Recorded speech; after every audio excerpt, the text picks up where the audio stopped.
Hello बच्चों, let's see this question. This question से which of the following statement are correct is और are correct about the standing wave. तो अपने को यहाँ पर बेसिकली की कॉन्सेप्ट की बात करें। पहले तो की कॉन्सेप्ट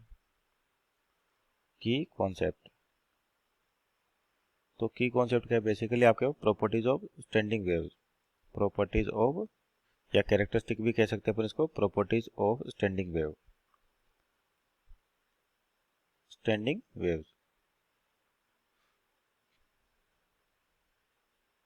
तो देखिए, स्टैंडिंग वेव की बात करते हैं किस तरह जनरेट होती है आपके पास। पहले इसको देखें कि मान लीजिए आपके पास कोई भी वेव है, इस तरीके से ये इस तरह से मूव कर रही है और इस पर सेम एम्पलीट्यूड की एक और दूसरी वेव, मान लीजिए इसका एम्पलीट्यूड कितना ए है और सेम एम्पलीट्यूड की दूसरी वेव इस पर सुपर इम्पोज कर दी जाए, यानी कि दोनों को एडअप कर दिया जाए।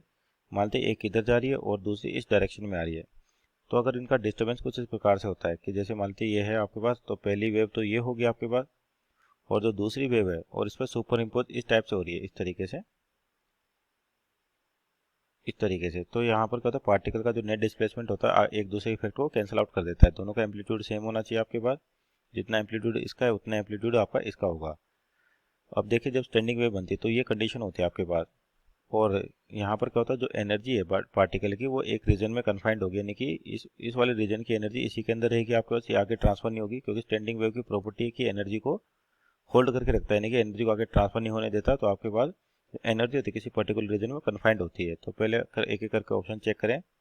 तो जो पहला ऑप्शन दे रखा है कि in standing wave the disturbance produced is confined to the region where it is produced. तो ये आपका सही आंसर है, यानी कि स्टेटमेंट पहला सही है आपका। दूसरा दे रखा है इन standing wave all the particles crosses there mean position together. ये भी सही है आपके पास, क्योंकि जब स्टैंडिंग वेव बनेगी तो आपका जो फाइनल रिजल्ट आएगा यहाँ से इस वाली वेव का, तो ये वेव का रिजल्ट क्या हो जाएगा आपके पास, इस तरीके से आपको दिखाई देगी ये वेव, यानी कि सारे पार्टिकल्स कहाँ पर है, मीन पोजीशन पे उस टाइम पर जब स्टैंडिंग वेव आपके पास बनती है।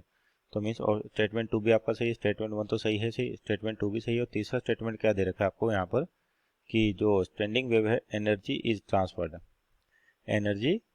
Is transmitted from one region to of space to other. तो ये तो आपके पास एनर्जी क्या होती है, कन्फाइंड होगी, यानी कि एनर्जी का कोई ट्रांसफर नहीं होता है यहाँ पर। तो इसका मतलब आपका जो स्टेटमेंट थ्री है ये क्या हो जाएगा, गलत हो जाएगा। मीन्स आपके पास ये ऑप्शन गलत हो गया।